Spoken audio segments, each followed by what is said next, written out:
few things in your career that are truly more terrifying than a rescinded offer. I mean, think about it. You interview for your new job, you get a job offer, you accept it, you go give your 2 weeks notice, and then you find out the job offer that you had gotten and the job you thought you were going to start, well, it's been rescinded. But what are the facts of rescinded job offers? How frequently do they happen, and are you at risk? In today's video, we're going to dive into everything about rescinded job offers. Let's go. Now, I want to start by saying rescinded job offers are rare, but they do happen. And an employer can actually rescind a job offer at any time. It doesn't matter if you've signed a job offer, doesn't matter if you've relocated, doesn't matter if you've given your 2 weeks notice. None of that matters. They have the right to rescind a job offer at pretty much any time. And this could hugely adversely impact the person whose job offer is being rescinded. But the organization, it's kind of up to them if they want to do that or not. Now, you're probably wondering, what are the laws around that? As a candidate, am I protected legally from a rescinded job offer? And the reality is, that's going to depend on your state. So if you are accepting a job in a state and you're worried about rescinded job offers, I would specifically Google your state and look up what the laws are around that. But the reality is, it's going to vary from state to state. Now, there have been many people who have been victims of a rescinded offer, and they've actually taken it to court and they've sued the organization that rescinded their offer.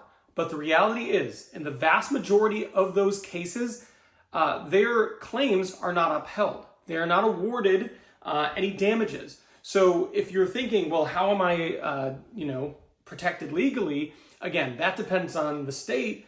But if you're going to actually sue, if you're going to take legal action against an organization, in large part, they are protected.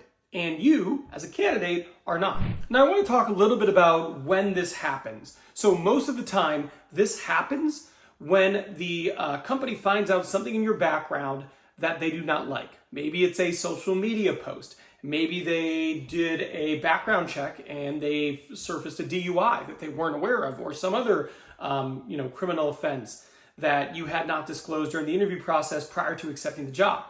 Those are situations in which it happens most frequently. So if you're going to have an offer that's rescinded, most of the time it's that. Another thing that happens though is there can actually be business impact. And because of that, they determine they no longer need the role. Now, this is by far worse because it's nothing you've actually done. The organization made the assumption that they're going to need to hire a person for a role, and all of a sudden they don't. So another thing that you need to keep in mind is you don't actually have to have done anything wrong. You could be the perfect candidate, clean, legal record, but there's a disruption to the industry. All of a sudden the economy contracts. Maybe they lose a supplier. Maybe they lose a big project.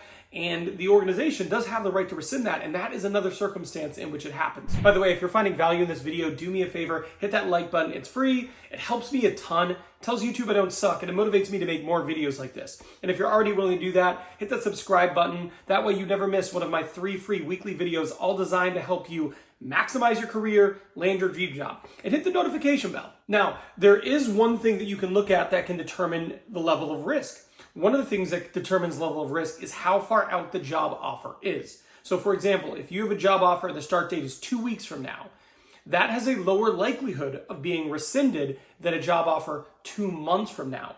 The further out they are, the higher the likelihood it is that your job offer will be rescinded. The type of job also makes a big difference too. For example, the 2 job offers that are most likely to rescinded are college grad age type roles. So newer to your career, first job, those are pretty high, and then executive level roles. The average run-of-the-mill job in the middle of those, they are much less likely to be rescinded. But if you're on either end of the spectrum, very high level or entry level, these are actually the roles that are more likely to be rescinded. And the further out they are, 2 months, 3 months, 4 months, if it is further out, the likelihood of that being rescinded increases mightily. Now, when I was doing my research on this topic, one of the things I found is that people can actually negotiate stipulations into their employment contract so that if the offer is rescinded, they are awarded compensation. But thinking about this logically, that probably won't happen that often. That is not a good way to avoid this terrible situation. The best way to avoid this terrible situation is to actually do research on the organization to understand the likelihood of this specific organization rescinding an offer. I made this entire video about this topic right here. This video covers all the different things you can do to make sure you don't find yourself in that situation. So I am done here, but I will see you over there.